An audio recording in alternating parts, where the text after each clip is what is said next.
መሲ በስተመጨረሻ ከቤት ወጥታለች። እንግዲህ ደብዳቤ ጽፋ ከእንግዲህ በኋላ እኔ አልመለስም፣ ከዚህ ቤት አልኖርም፣ ከቴዲ ጋር ነው የምኖረው ብላ ደብዳቤ ጽፋ ለኑኑ አስቀምጣ ነበረ። ያን ደብዳቤ እንግዲህ ኑኑ ስታገኘው በጣም የደነገጠችው። እንዴት እንደዚህ ታደርጋለሽ እህቴ? በዛ ላይ ወንድሜ ጠፍቷል፣ ለእናቴስ እንዴት ብዬ ነው የምነግራት ብላ እየተጨነቀች ነበረ። ሰላም ሰላም፣ ውድ ቤተሰቦች እንደምናላችሁ። እንግዲህ ክፍል 86 ይዤላችሁ መጥቻለሁ።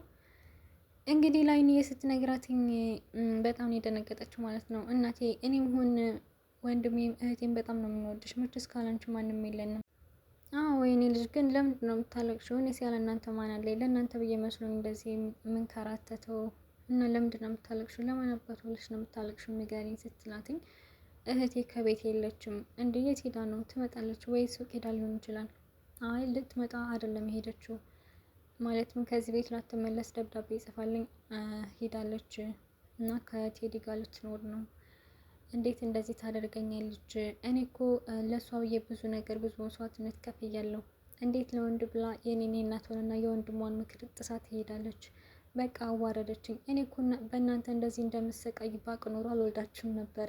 እኔ እናንተን ወልጄ እጠቀማለሁ እንጂ መች እጎዳለሁ አልኩ። እንደዚህ መሆኑን ባቅማ አልወልዳችሁም ነበር እያለች እንግዲህ አይንዬ አረ እማዬ እባክሽ እንደሷ አትበይ ብትላትኝ እባክሽ አንቺ ቢሆንሽ አንቺም ነገ አንዱን አግኝተሽ እስከምትደርሽ ድረስ ነው እንጂ አንቺም እንደዛ ሆነሽ አንቺም ትደግሚዋለሽ እያለ እንግዲህ ኑን ላይ እየጾመችባት ነበረ። እሺ ለኛ ለፍቅር ሟች ወንዶች እንደሆኑ ነገ ጧት ጥለዋት ነው የሚሄዱትኝ። እስኪ ነጋሽ ቀን ጥሩ ሲያስወጣት የት እንደምትሄድ እናያለን። መቼስ አይኗን በጨዋታ ቤት አለኝ እናት አለኝ ብላ አትመጣም። ሁሉም ወንዶች አንድ ናቸው። ስለዚህ ነጋ ወጥቶ ሲጥላትኝ የት እንደምትሄድ እናያታለን። እሺ ብላ አይንዬ በጣም ተናዳባታለች መሲ ላይ ማለት ነው። መኳንንት ደግሞ በእሷ ምክንያት ከዛ ከቴዲ ከሚያስጠላ ቴዲ ጋር ተጣልቶ እዚህ በፊት ከቤት ሂዳ ኑኑና መሲ ከቴዲ ቤት ነበሩና ለምንድን ነው ከዚህ የሆንሽው? እኔን ሳታስፈቅጅ እናትሽን ሳታስፈቅጅ ለምን እሱ ቤት መጣሽ ብሎ ቴዲን በቦክስ ብሎት መትቶት ምናምን ደብድቦትኝ መሲንና ኑኑን ወደ ቤቱ ይዞ መጥቶ ነበር። ሁለተኛ ያለኔ ፍቃድ ብትወጡ አልለቃችሁም ብሏቸው ነበር። እና እንግዲህ ቴዲ በሰዓቱ መኳንንት ላይ ምንም ነገር ማድረግ አልቻለም። በነገራችን ላይ ቴዲ በጣም ፍርሃታም ነው። ፊት ለፊት አይጋጠምም ማለት አይጣላም፣ ሁልጊዜ እንደተሸነፈ ነው። ከዚህ በፊት ቤሉም ደብድቦት ያውቃል እና ግን እየተኳቸው ነው ምናምን ይላል እንጂ ውሸታም ነው። አውቆን ምንም አቅም የለውም። ከዛን ወደ ቤት ይዟቸው ከሄደ በኋላ አለቅህም በቃ እሰራላለሁ እያሉ ነበር ቴዲ ማለት ነው። እንግዲህ ቴዲ ያደረገው በነገራችን ላይ ጆ ማለት ነው የቴዲ ስራ ምንድነው ሰው የቴዲ ሰራተኛ ሆኗል። ማለትም ቴዲ የሚያዘውን በሙሉ እያደረገ ይገኛል። ለቴዲም ለሄለንም እየሰራ ነው ያለው ማለት ነው ጆ በአሁኑ ሰዓት። እና መኳንንትን እንዲደበድቡት ሲሆን እንዲገሉት ነው ያዘዛቸው። ምክንያቱም የዛን ሰዓት እሱ ምንም ማድረግ ስላልቻለ ስለተመታ በሰዎች እሱን ለማስመታት ነበር ያሰበውና እንደውም ግደሉት ብሎ ጆንና የሆነ ሰው ልኮ አስደብድቡት በቃ በዛው ሞቷን በቃ ብሎ ነው እንግዲህ። ጆ በጣም የሚያናድድ ልጅ ነው በነገራችን ላይ። ከዚህ በፊት ማለት ኑኑን ወድጄሻለሁ ምናምን እያላት ነበረ። መኳንንት ደግሞ የኑኑ ወንድም እንደሆነ ያውቃል እና ለገንዘብ ብሎ እንደዚህ አይነት ነገር ውስጥ ገብቷል ማለት ነው። ወንጀል ውስጥ ገብቷል። የቴዲ ሰራተኛ በቃ ሆኗል። በቃ አለቃ እያለ ነው የሚጠራው እና አልቋን ገለነዋል ምናምን ብለው እነሱ በቃ ከዚህ አካባቢ መጥፋት አለብን ብለው ሂደው ነበረ እና እዛ ነበር መኳንንት እንደሞተ ነው የሚያውቁት ማለት ነው። እንግዲህ መሲ እንኳን መኳንንት ይህን ነገር ማድረሱን ከቤት መጥፋቱን አታውቅም። ምክንያቱም እሷ ቴዲ ነው የምትለው።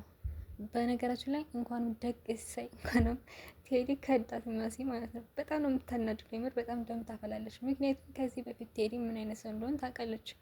ውሻ ወደ ልማዱ ይመልሰን ነው እና ይሄ ሲጀመር ቴዲ አሁንም ወንጀለኛ ነው። ከወንጀልነቱም ሊወጣ አይችልም ማለት ሊወጣ ይችላል በእርግጥ ግን እሷ በዚህ ልክ እሱ ማመን አልነበረባትም። ምክንያቱም ምንም ቢሆን ከምን አይነት ህይወት እንደመጣ ታውቃለች። የሆነ ጥርጣሬ ነገር ሊኖር ይገባ ነበረ። ግን እሷ እንደዚህ አላደረገችው። ሙሉ ለሙሉ ቴዲን አምናለች ማለት ነው። እሱም እንግዲህ አሁን እየተጫወተባት ይገኛል።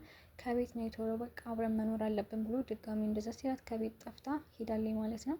መኳንንት ደግሞ እንደዚህ አደጋ ደርሶበት ኑኑም እናቱም እየተጨነቁ ይገኛሉ። እሷ ግን ከቴዲ ጋር አሸሸ ገዳይ እያለች ማለት ነው። እንደውም ወንድሟን ካስገደለው ሰው ያው እሱ አስገድያለሁ ብሎ ነው የሚያስበው፣ ግን አልሞትም፣ ደግነቱ ታርፏል ማለት ነው። እና መጠጥ ጠጭ ብሎ በግድ እንድትጠጣ አድርጓት ከዛ ደፍሯት ምናምን ነገር። እሷ ደግሞ በቃ በጣም እንደተጠጣ ከአቅም በላይ እንደተጠጣ አድርጓት ነበረ። በጣም ነው የተናደደችው። በኋላ እንዴት እንደዚህ ታደርጋለህ አምኜ ነበር ምናምን። ኧረ እባክሽ ሲጀመር ቴዲ ማመን አልነበረባት። እውነት ለመናገር የእጇን ያገኘችው አንደኛ እዛ እናቷ ሳታስፈቅድ እናቷን ቤተሰቦቿን ገፍታ ነው የመጣችው። እንደውም ለጥሩ ሰው አይደለም ለመጥፎ ሰው ማለት ነው። ጥሩ ሰው ቢሆን እሺ ችግር የለውም። ከዚህ በፊት ተነግራለች። ታይ መጀመሪያ ቤተሰቦቹን ያስተዋወቀች ቤተሰቦቹን ታውቂያቸዋለች። ኑኑ ራሱ ከኑኑ ወዲያ የለም። ኑኑ ራሱ ጠይቃታለች። ቤተሰቦቹን ታውቂያቸዋለች ወይ ከሱ ውጭ ማንን ታውቂያለች ስትላት ግድ የለሽም ቴዲ በጣም ነው የሚወደኝ ምናምን እያለኝ የተሞጣሞጠ ሄደች ማለት ነው። እንግዲህ ሄዳ የእጇን ያገኘችው አሁን በጣም አዝናለኝ ማለት ነው። እንዴት እንደዚህ ታደርጋለህ በቃ ምናምን ብላ የትም መሄጃ የላትም ማለትም የትም ልትሄድ አትችልም። እና ደግሞ የት ውሸት እንደውም እኮ አንቺ ነሽ ታስተስ ስለነበር አንቺ ነሽ ያስቸገርሽ ምናምን ብሎ ዋሻት ማለት ነው። እንዴት እንደዚህ ታደርጋለህ በቃ ብላ ወደ ቤተ ክርስቲያን ሄዳ በጣም እያለቀሰች ነበረ። እንትና አዶኒ ደግሞ የሄለን ወንጀል ለማወጣጣት እየሞከረ ነው ማለት ነው። አሁን ላይ ከኤልሹ ጋር ጓደኛሞች ፍቅረኛሞች ሆኗል ማለት ነው። ፍቅሯን ተቀብሏታል። ፍቅሯን የተቀበላት ደግሞ ምናልባትም እሷ እናቷ ጋር ስለምታወራ የሆነ መረጃ አገኛለሁ በማለት ነው እንጂ እውነትም ኤልሹን ወዷት አይደለም ማለት ነው። በቃ ለጊዜው ነው ከእሷ መረጃ ለማግኘት ብዬ እንጂ ኤልሹን ልወዳት አልችልም። ምክንያቱም ከዚህ በፊትም እንዳቴ ነው ማየትም ብሎ ግን ችግር የለውም እሷ ፍቅረኛ ከሆነች ከእሷ ብዙ መረጃ አገኛለሁ። ምክንያቱም እሷ ከእናቷ ጋር ትዳውላለች፣ ግን ለማንም አትናገርም። ከኔ ጋር ከሆነች ግን ሁሉም ነገር ትነግረኛለች ብሎ ነው የቀረባት ማለት ነው። ኑኑ ደግሞ ወደ ገጠር እንሄድና እዛ ገጠር ያሉትን ሰዎች እናናግራቸው፣ ከዛ ሄለን እስር ቤት እናስገባታለን። ሄለን ወንጀለኛ ናት፣ ህጻናትን ታዘዋውራለች ምናምን ብሎ ነግሯት ነበር ከዚህ በፊት እና እኔ መሄድ አልችልም፣ እኔ ያለሁበት ሁኔታ ታውቃለህ፣ በዛ ላይ ወንድሜ ጠፍቷን እየተጨነኩ ነው። እንዴ መኳንንት ጠፍቷን እንዴ ለምንድን ነው ያልነገርሽኝ እንደጠፋ ምናምን ብሎ እያዋራት ነበር። እና አይ ያው ሁሉም ሰው ተደናግጧል ለዛ ነው ያልነገርኩ ብላ ኤልሹ ከስታያቸው ማለት እንዴ አንተ ቆይ ከዚች ጋር ምን ታደርጋለህ? ምን እያደረገችው ነው እንዴ? እያወራን ነው፣ ምን ችግር አለ ብናወራ? ከዚህ ጋር የምታወራው ሲጀመር እኮ አላማዋ ምን እንደሆነ እየታወቀ ነው። እና ደግሞ እጇን ይዛትም እንደ የምታወራት ከዚህ ለምን ታወራላችሁ? ካወራችሁ ለምን እዛ ሳሎን ያችሁ አታወሩም እንዴ? ምን ሆነሻል ኤልሹ? ምንም እኮ አላደረግንም። እና ደግሞ እኔ ራሴ ነኝ የመጣሁበት እሱ አይደለም። እሺ እንደዛ ከሆነ ከዚህ ልጅ እኔ እና እሱ የምናወራው ነገር አለ። በፍቅረኛሞች መሀል አትግቢ። እኔ ከፍቅረኛ ጋር ማውራት ፈልጋለሁ። እሱ እንዴ እንግዲህ ፍቅረኛ ነው ለማለት ለማስተዋወቅ ነው ኤልሹ እንደዛ ስትል የነበረ ማለት ነው። እሺ ነው ቶሎ እንደውም እኔና አንቺ እናወራለን ብሎ አዶኒ ይዟት ወደ ውጭ ሲሄድ ቤሉል እንግዲህ መጀመሪያ ለኑኑ ለኤልሹ ማለት ነው እናትሽ እስር ቤት ብትገባ ምን ይሰማሻል ምናምን እያለ እየጠየቃት ነበር። ምን ማለት ፈልገህ ነው ወንድሜ? እናቴ ልታሳስራት ነው እንዴ? አይ እንደዛ አላልኩም፣ ቢሆን ምን ይሰማሻል ነው ያልኩሽ። እና ደግሞ እሷ እናትሽ ባትሆንስ እያለ እንግዲህ ቤሉል ብዙ ጥያቄ እየጠየቃት ነበር ለኤልሹ። እንደዛ ማሰብ አልፈልግም። ሲጀመር እንደዚህ አይነት ጥያቄ አትጠይቀኝ። እናቴ ማሳሰር ፈልገህ ከሆነም ግልጹን ንገረኝ እያለችው ነበረ። እንግዲህ ቤሉል ምንም መረጃ የለውም በእርግጥ ግን እሷን ለማሳሰር ይፈልጋል ማለት ነው። አዶኒም በዚህ በኩል ሄለን እስር ቤት የሚከት መረጃ እየሰበሰበ ይገኛል። አዶኒና ቤሉል አንድ ላይ ቢሆኑ ኖሮ ሄለን ቶሎ ብሎ እስር ቤት ማስገባት ይችሉ ነበረ፣ ግን እንደዛ አልሆነ ማለት ነው። ሄለን ደግሞ የቴዲን ፍቅረኛ በመኪና ገጭታለች ማለት ነው። በጣም የተረገመች ሰው ናት እንግዲህ፣ ምክንያቱም እሷ አታውቅም፣ ምንም የለችበትም። ልክ እሷ ከቴዲ ቤት ስትወጣ እሷ ተጠባብቃ በመኪና ገጭታለች ማለት ነው። ይህን ደግሞ ቴዲ አያውቅም። እሱ ከመሲ ጋር አሸሸ ገዳይ እያለ ይገኛል። እንግዲህ ሄለን ይህን ነገር ለምን ማድረግ እንዳስፈልጋት አይታወቅም። ምክንያቱም የቴዲ ትክክለኛ ፍቅረኛ ናት ብላ ስለምታስብ ነው። ቴዲ ግን ምንም ፍቅር የሚይዘው ሰው አይመስልም። ምክንያቱም በብዙ ሰዎች ህይወት መጫወት ነው። ከዚህኛቱ ፍቅር ቢይዞ ኑሮ ከመሲ ጋር እንደዚህ አይነት ነገር ውስጥ አይገባም ነበረ። ግን ውሸቱ ነው። ሲጀመር እሱ ፍቅር ሊይዘው አይችልም። ይህን ሁሉ ወንጀል እየሰራ በጣም ወንጀለኛ ነው። ብዙ ወንጀሎችን ሰርቷል። እና ደግሞ ከሱ ቤት የታፈነ ሰው አለ ወይ የአዶኒ አጎት ነው ወይ ደግሞ የቤሉል አባት ነው ሊሆን የሚችለው ማለት ነው። ምክንያቱም ከዚህ በፊት የሆነ ድምጽ ይሰማኛል። ምንድን ነው? ከዛ ቤት ውስጥ የተዘጋ ሰው አለ። መሲ ብቻ ናት ያልሰማችው እንጂ ያቺ የቴዲ ፍቅረኛ ሰምተዋለች። ግን ምንም ነገር የለም ውዴ ጆሮች ነው ብሎ ነው የሸወዳት ማለት ነው። መሲ ብትሰማው ግን ትጠረጥር ነበር። ቆይ አሁንም ድረስ ወንጀል እየሰራ ነው ብላ ትጠረጥረው ነበረ። ግን እንዳጋጣሚ ነው መሲ አልሰማችሁም። ቤሉል እንግዲህ ስልክ ተደውሎለት ሄዶ ነበረ። ሲሄድ መኳንንትን ነው ያገኘው። መኳንንት እንግዲህ ታመትቶ ምናምን ይዞት ወደ ቤቱ መጥቷል ማለት ነው። ወደ ቤት ይዞት ሲሄድ አዶኒ እና እሱ ናቸው ወደ ቤት ሰው ሄዱት። እንዴ ምን ሆነ ነው መኳንንት? ሲጀመር እንደዚህ መሆን የለብን መታከም አለብህ። አይኔ ማለት ትንሽ ቁስል መታከም አልፈልግም፣ እባክን የቁስል ትንሽ የለውም መታከም አለብህ እያለው ነበረ። አይ ችግር የለውም እንኳንም የተረፍኩ እንጂ አሁን እናቴን ጥራልኝ እያለው ነበረ ለቤሉል። እሱን ጠርቷት ነው ስትመጣ፣ ወይኔ ወንድሜ ምን ሆና ነው? ማን ነው እንደዚህ ያደረገ እንዴ? ነው ምን ሆነሻ? እንደሱ አትበይ፣ አሁን እሱ የሚያምራራበት ጊዜ አይደለም እና ተረጋጊ እያላት ነበረ። ቤሉልም እውነትን ነው ልክ ነው፣ እንደዚህ ሆኖ ምንም ነገር ሊለኝ አይችልም እናቴን ጥሪልኝ ብሏት፣ እሱም እንግዲህ መሲ ደውላላት ነበር ለኑኑ። በቃ እውነቴን እንዲህ ብዬ ነው ማወራት፣ እንደዛ ከሆነ ወደ ላይ መሄድ አለብኝ ብላ ሶስት ስልክ አንስታላት እያወሩ ነበረ። እንግዲህ መሲ ነይ ቶሎ ብላት ወደ መሲ ሄዳ ነበር ነው። ልክ እሷ ስትመጣ እውነቱን ልትነግራት ነበር። እውነቱን ከነገርኳት በኋላ ግን ምን ይፈጠራል የሚል እንዲያስበች ነበረ።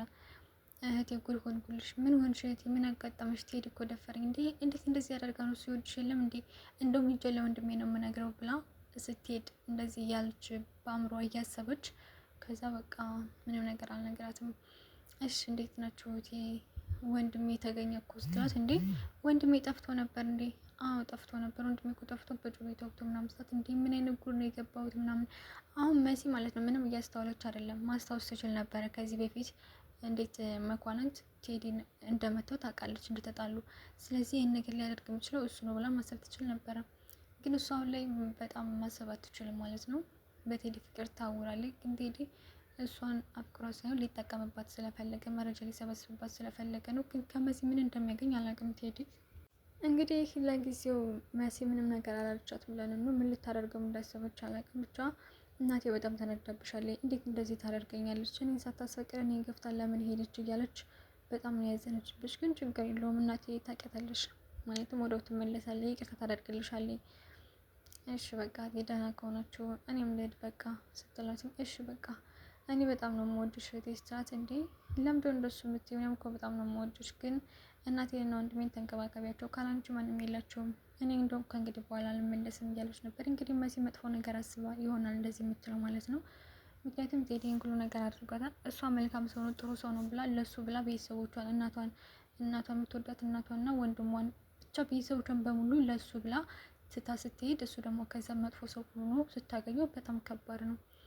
እና እራሷን ለማጥፋት እያሰበች ነው የሚመስለኝ እንደዛ ያለችው። እንግዲህ በኋላ አልመለስም ምናምን እያለቻት ነበር ለኑኑ። እንዴት የት ነው ለምንድን እንደሱ የምትይኝ? አይ የትም አልሄድም፣ ያው እኔ የራሴ ቤት እየኖርኩ ስለሆነ ብዙም አንገናኝም ብዬ ነው ያለቻት። መሲ ሁሉንም ነገር ለእህቷ ብትነግራት ኖሮ እዛ ደግሞ ወደ ቤት ሄዳ እናቷን ይቅርታ ጠይቃ ቴዲን መጋፈጥ ነበር የነበረባት። ግን እሷ ባጭሩ ተስፋ ቆርጣለች ማለት ነው። በቃ እኔ እንዴት ጥሩ ሰው አገኘው ብዬ እንዴት እንደዚህ ይሆናለሁ? እኔ መልካም ሰው አግኝቻለሁ ብዬ ለሱ የቤተሰቦች ገፍቼ ውጪ እሱ ከዚህ ጋር መጥፎ ሰው ሆኖ ጠበቀኝ ያለች እንግዲህ በጣም ተስፋ ቆርጣለች ማለት ነው መሲ። ቴዲ በጣም መጥፎ ሰው ነው በነገራችን ላይ፣ በጣም ነው የሚያስመስለው። እስማኤል እንዴት እንደሚያስመስል ለማስመሰል የሚችልበት እንግዲህ ከመሲ ምንም ያመልጥ ነገር የለም በነገራችን ላይ። ከዚህ በፊት ሄለን ወንጀሏን በሙሉ ታቅባታለች። ምንም ነገር ብታደርግ ከመሲ የሚያልፍ ነገር አልነበረም። ግን ቴዲ በጣም ነው የሸወዳት፣ በጣም ማለት ነው። መጀመሪያ ላይ ለሷ እኛ ራሱ ተሸውደናል። መጀመሪያ ለሷ ፍቅር ያለው ምናምን ይመስለው ከቤት ይመጣል እና ደግሞ እሷን ለመከላከል ይሞክራል። ግን ያው ሁሉ የውሸት ነበረ እና እሷ ልክ ጠጥታ ስትወርቅለት መሲ የማትበላው ምናምን እያለ እንትን እያለባት ነበረ እና እየቀለደባት ነበረ። እንግዲህ መሲ በስተመጨረሻ በቴዲ እጅ ገብታለች ማለት ነው። ቴዲ የፈለገውን ነገር አድርጓል። እሷ ግን በጣም ታሳዝናለች። ለሱ ብላ እነዛን ጥሩ ቤተሰቦቿና እናቷን ትታ መሄድ አልነበረባትም። እንግዲህ መሲ ያሰበችው በቃ ከሰው ቤት ወጣሁ፣ ይሄ የቤት ሰራተኝነት በጣም ሰልችቶኛል፣ ደክሞኛል፣ ስለዚህ በቃ ያለኝ አማራጭ ከቴዲ ጋር መኖር ነው፣ የራሴ ቤት የራሴ ህይወት ይዤ ምናምን ብላ ነበር ያሰበችው። ግን እንደ እድል ሆኖ እንደዛ አልሆነም ማለት ነው። የባሰ የተዘበራረቀ ህይወት ውስጥ ነው የገባችው። እንግዲህ ውዶች በክፍል 86 ይሄንን ይመስል ነበረ። በክፍል 87 እስከምንገናኝ ቸር ሰንብቱ።